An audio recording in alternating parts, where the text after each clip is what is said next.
Good morning all my dear friends and all students. Spoken grammar Rudrapur UK पर आपका स्वागत है।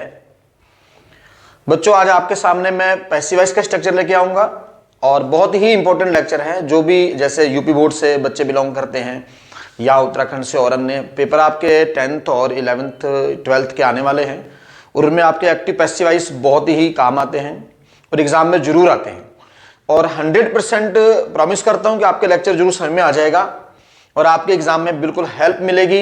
इससे पहले मैंने पैसिव वॉइस के लेक्चर बनाए हैं, वो हिंदी से इंग्लिश ट्रांसलेट करके बनाए हैं और आज मैं आपके सामने 1 by 1 टेंस बनाऊंगा और इसको बनाऊंगा इंग्लिश टू इंग्लिश। ठीक, शॉर्टकट ट्रिक से बताना चाहूंगा ताकि आपको बहुत जल्दी समझ में आ जाए।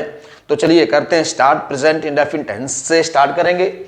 तो प्रेजेंट इंडेफिनिट टेंस का रूल बच्चों, अगर आपने टेंसेस पढ़े हैं तो आप वहीं से समझ गए होंगे कि जब वर्ब के साथ एस और एस लगा हो, ध्यान दीजिए, किसी भी सेंटेंस में वर्ब के साथ अगर आपको एस और एस नजर आता है तो आप समझ लीजिए कि वो प्रेजेंट इंडेफिनिट टेंस है। ठीक, और उसका पैसिव वॉइस बनाते समय आपको इज एम आर का यूज करना है। डन। और एक बात और नोटिस कर लीजिए कि प्रत्येक पैसिव वॉइस में, चाहे वो कोई भी पैसिव वॉइस हो, उसमें वर्ब की थर्ड फॉर्म का ही प्रयोग करना है। बस ये बात क्लियर हो गई आपकी। तो चलिए, ज्यादा समय आपका खराब नहीं करता हूं मैं और डायरेक्ट मैं सेंटेंस लिखता हूं बोर्ड पे। सेंटेंस के माध्यम से आपको समझाऊंगा पैसिव वॉइस क्या है। ठीक, तो चलो देखें।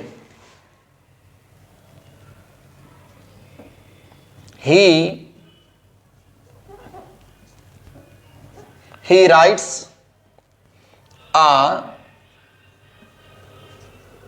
letter। he writes a letter यानी कि वो पत्र लिखता है, वह पत्र लिखता है। इसमें क्या होता है, एक्टिव वॉइस में जो कर्ता होता है, सब्जेक्ट होता है, वो बिल्कुल सब्जेक्ट के रूप में आकर के सामने काम करता है।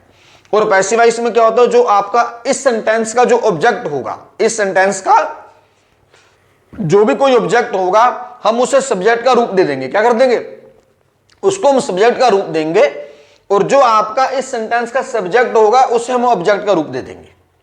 बात समझ नहीं आ रहा है? तो इसका देखिए, प्रत्येक सेंटेंस की जो मेन वर्ब होती है, ये जो मेन वर्ब है, इसके बाद जो कुछ भी होता है वो होता है ऑब्जेक्ट। तो ये रहा आपका ऑब्जेक्ट, यहां पर ये ऑब्जेक्ट का काम कर रहा है।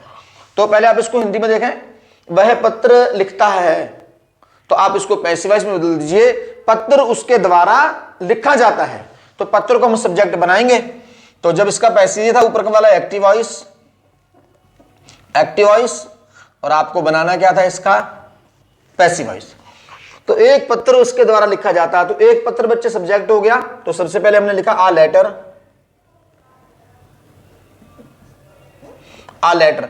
तो बेटा पत्र कितने हैं यहां पर, एक है। जब सिंगुलर होगा तो इज आएगा, प्लूरल होगा तो आर आएगा, आई के साथ एम आता है। आ लेटर इज, जो सेंटेंस में मेन वर्ब दी होगी, ध्यान दीजिएगा, किसी भी सेंटेंस में जो मेन वर्ब दी होगी वो थर्ड में कन्वर्ट हो जाएगी पैसिव वॉइस बनाते समय। थर्ड में बदल देंगे आप। तो आपने यहां पर थर्ड में बदल दी, आ लेटर इज रिटन। अब किसके द्वारा लिखा जा रहा है, के द्वारा। के द्वारा की इंग्लिश क्या है आपके सामने, बाय है। तो हमने यहां क्या लिखा, बाय, बाय। किसके द्वारा, हिम। तो ही का ऑब्जेक्ट यहां पर क्या हो गया, हिम हो गया। नेक्स्ट सेंटेंस देखिए आप,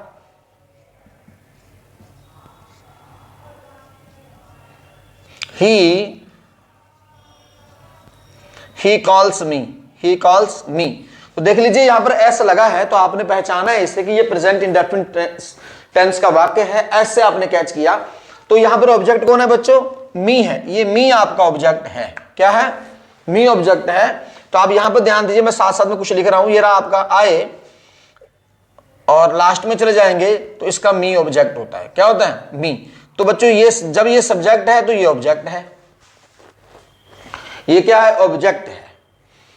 ये ऑब्जेक्ट है। जब हम इस ऑब्जेक्ट को सब्जेक्ट में चेंज करेंगे तो आई बन जाएगा। क्या बन जाएगा, तो आई। तो हमने क्या लिखा यहां पर पैसिव वॉइस बनाते समय, आई। क्लियर हो गया। तो आई के साथ क्या आएगा, एम। क्या आएगा, आई एम, आई एम। तो इस वर्ब को हम चेंज कर रहे हैं कौन सी फॉर्म में, पैसिव फॉर्म में। तो पैसिव फॉर्म कौन सी होती है, थर्ड फॉर्म होती है। I M called. क्लियर हो गया। तो सेम देखो, मैं फिर लिख दूं यहां पर, देखो ही का ऑब्जेक्ट क्या होता है, हिम। तो ये बच्चे ये क्या है आपका, तो ये बच्चे ही था, ही का ऑब्जेक्ट क्या है, हिम है। तो जब ये ही है तो इसका ऑब्जेक्ट क्या हो जाएगा, by him, by him. Clear आ गया, समझ में आ रहा है। नेक्स्ट सेंटेंस देखें, आई कॉल देम, मैं उनको बुलाता हूं, मैं उनको बुलाता हूं। तो बच्चे ये वर्ब है, वर्ब के बाद ऑब्जेक्ट कौन है, देम है। क्या है, देम है। तो फिर देखो यहां पर दे सब्जेक्ट होता है, क्या सब्जेक्ट होता है, दे। जब दे सब्जेक्ट होता है तो बच्चों इसका ऑब्जेक्ट क्या होता है, बोलो, देम। ऑब्जेक्ट क्या होता है, देम। जब ये ऑब्जेक्ट की जगह पे है, ये ऑब्जेक्ट है, तो सीधी सी बात है सब्जेक्ट क्या हो जाएगा, दे हो जाएगा। जब हम इसे उठा के यहां सब्जेक्ट की जगह पे लेके आएंगे, ये एक्टिव वॉइस था, ये एक्टिव वॉइस, ये पैसिव वॉइस। तो हमने इस दे का सब्जेक्ट बनाया, तो सॉरी देम का, तो क्या बन जाएगा, दे। अब दे यानी कि मोर देन वन। अब सब्जेक्ट क्या है, एक से ज्यादा है। जब सब्जेक्ट एक से ज्यादा होगा तो क्या आएगा, बोलो, आर। क्या आएगा, आर आएगा। They are called. अब देख लीजिए यहां पर आए क्या है, सब्जेक्ट है, तो आए का ऑब्जेक्ट क्या है बच्चों, मी। हमने इसको ऑब्जेक्ट में बदला तो यहां पर आकर क्या बन जाएगा, ये बाय मी। समझ में आ रहा है, क्लियर है। साथ साथ नोट करते रहे आप लोग।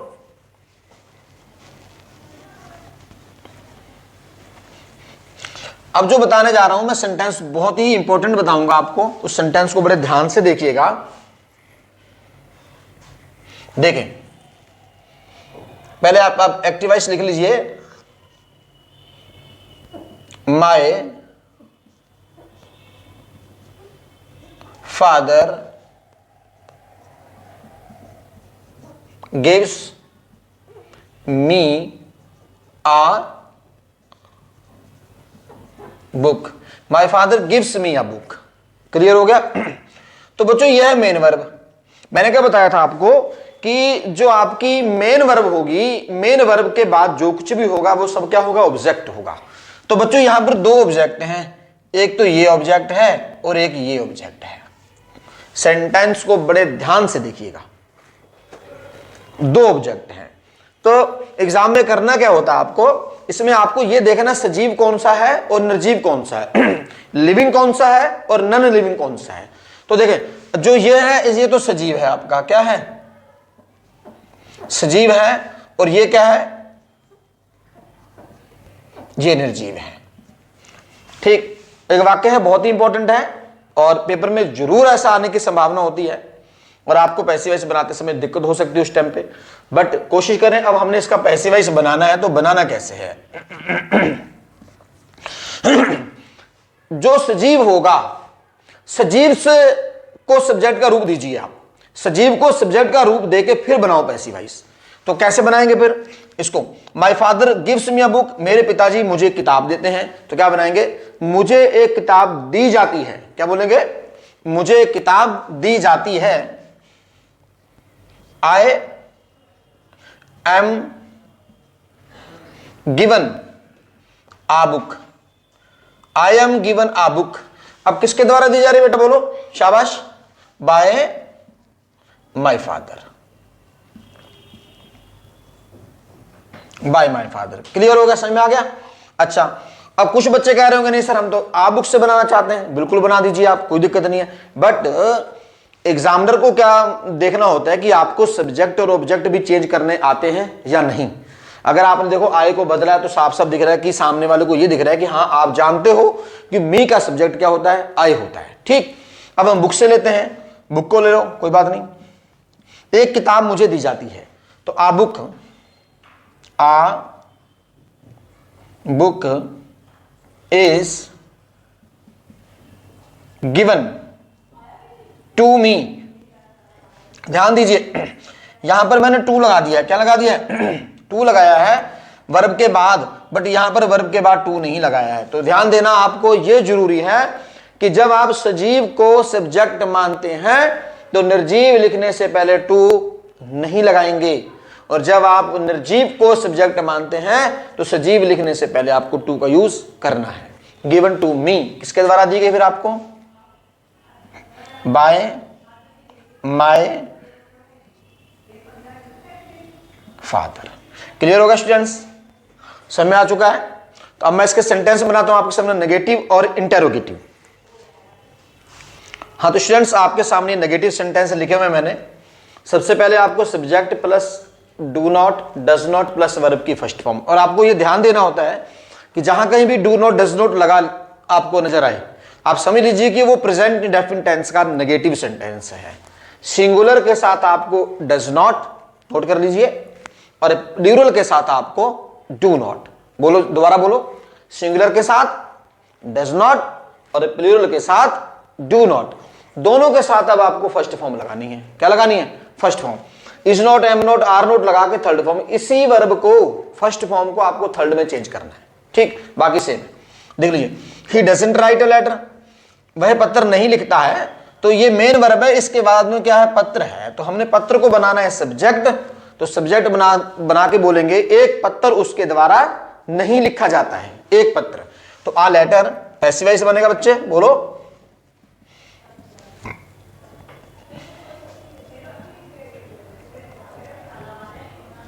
A letter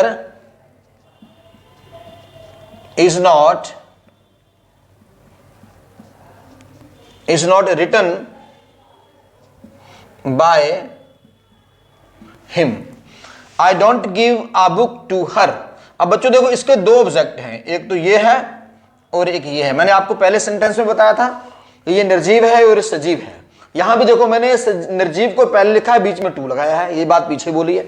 तो हम क्या करेंगे, इस सजीव वाले को लेंगे, इसे देंगे सब्जेक्ट का रूप। वो हर है तो यहां लिख लेते हैं, देख लीजिए, शी। किसी का नाम लड़की है शी, तो इसका ऑब्जेक्ट क्या हो जाएगा? हर। अगर बच्चों यहां पर कोई लड़का होता ही तो इसका ऑब्जेक्ट क्या हो जाता है? हिम। ये सब्जेक्ट है और ये ऑब्जेक्ट है। अब शी, यानी कि अगर ये हर है, इसका सब्जेक्ट क्या हो जाएगा? शी। तो क्या बन जाएगा पैसिव वॉइस में?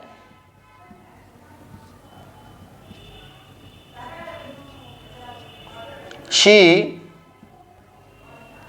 is not given a book. She is not given a book. उसे किताब नहीं दी जाती है, किसके द्वारा? बोलो। By me. ये I है, तो I का ऑब्जेक्ट क्या हो जाएगा? Me हो जाएगा। अगर आपको इससे बनाना है निर्जीव से, तो बोल दीजिए एक किताब उसे नहीं दी जाती है, तो क्या बन जाएगा? आ book. A book is not given to her. अब किसके द्वारा? By me.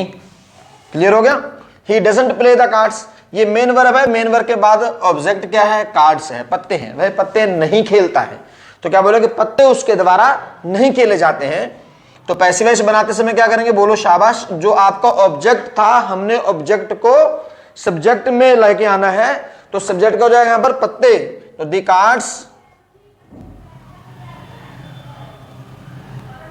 Cards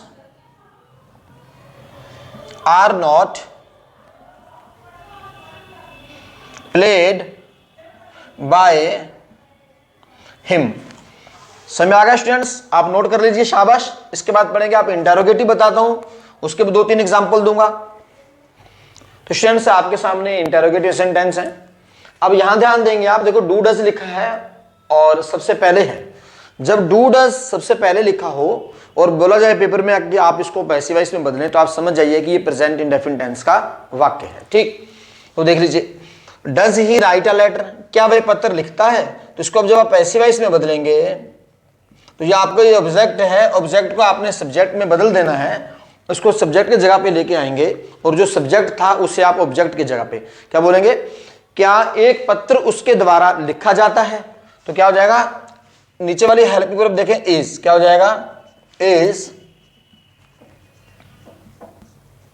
is a letter. ठीक, देखो, is a letter third form. जो ये सेंटेंस की वर्ब थी, इसको हमने चेंज कर दिया वर्ब की थर्ड फॉर्म में। रिटन अब किसके द्वारा, बाय हिम। समझ आ गया नहीं आ गया। डज सीता कुक फूड, क्या सीता खाना बनाती है, तो पैसिव वॉइस में बदलेंगे क्या खाना सीता के द्वारा बनाया जाता है। तो देखिए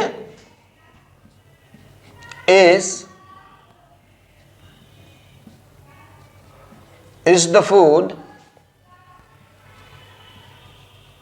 cooked bye Sita. Do they bring the fruits, क्या वे फल लाते हैं, तो क्या फल उनके द्वारा लाए जाते हैं। तो हमने इस ऑब्जेक्ट को लिया, यहां पर इस ऑब्जेक्ट को लिया था, हमने इसको सब्जेक्ट का रूप दिया है, तो क्या करेंगे,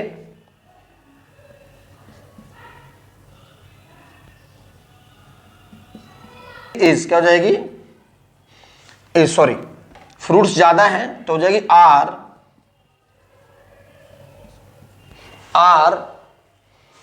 द फ्रूट्स, क्या हो जाएगा, आर द फ्रूट्स। अब ये ब्रिंग आपकी फॉर्म है तो किस में बदल जाएगी, थर्ड फॉर्म में, are the fruits bring, third form हो जाएगी ब्रॉट, किसके द्वारा, बाय। ये आपका दे है, ये सब्जेक्ट है, हम इसको जब ऑब्जेक्ट में लेके जाएंगे तो क्या बन जाएगा, देम। ठीक है स्टूडेंट्स, आप नोट कर लीजिए। उम्मीद करता हूं कि आपको लेक्चर अच्छे समय में आ गया होगा। नेक्स्ट लेक्चर में आपके सामने जल्दी लेकर के आऊंगा, सारे ही पैसिव वॉइस के 1 by 1 टेंस को ऐसे बना के आपके सामने लाऊंगा और लगातार आप बने रहें। अगर वीडियो लेक्चर अच्छा लगा हो तो अपने फ्रेंड्स तक जरूर शेयर कर दीजिएगा, अपने व्हाट्सएप स्टेटस पे लगा दें। उन बच्चों को भी पता लग चुके जिनके एग्जाम बहुत पास में, हाई स्कूल 10th 11th के एग्जाम हैं, उसमें पैसिव वॉइस जरूर आते हैं। बाकी लेक्चर मेरे बने हुए हैं यूट्यूब चैनल पर। हाँ, अगर आपको कोई प्रॉब्लम्स आती है तो मेरा व्हाट्सएप नंबर नीचे स्क्रीन पे रहता है, आप कॉल करके पूछ सकते हैं, मैसेज करके पूछ सकते हैं। कुछ भी अगर आपको पढ़ना हो तो कोई मना नहीं है, किसी टाइम भी आप कॉल कर सकते हैं। Thanks all my dear friends and students.